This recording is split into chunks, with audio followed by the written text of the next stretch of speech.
మనము 139 దావీదు కీర్తన ద్వారా తెలుసుకున్నాము. దేవుడు మనం చేసే సమస్త పనులను, అన్ని విషయాలు, మనం ఎలా ఉంటాము, ఏం చేస్తాము, మన ఆలోచనలు అన్నీ తెలుసు. అయినను కూడా దేవుడు మనల్ని ఎంతో ప్రేమిస్తాడు. మన చెడు తలంపులు, ఆలోచనలు తెలిసినా కూడా దేవుడు మనల్ని ప్రేమించి మనకి స్వేచ్ఛనిచ్చి మనం మంచి మార్గంలో వెళ్ళాలని ఆశిస్తాడు. అలాగనే మనం తెలుసుకుందాం దేవుని ప్రేమ గురించి. ద్వితీయోపదేశకాండం 31వ అధ్యాయము 16వ వచనంలో దేవుడు మోషే గారితో మాట్లాడుతూ, నా ప్రజలు వీళ్ళు నా తట్టు నుంచి తిరిగిపోతారు, నా నిబంధన నుంచి వెళ్ళిపోతారు అని చెప్తారు. అలాగే 21వ వచనంలో చెప్తారు, వీళ్ళు నేను పాలు తేలిని ప్రవహించే దేశంలోనికి పెట్టకముందే వీళ్ళు వెళ్ళిపోతారని చెప్తారు.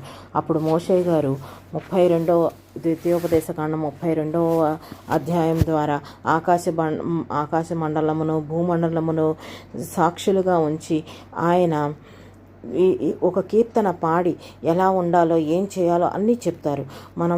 వారిని అంటారు, బుద్ధి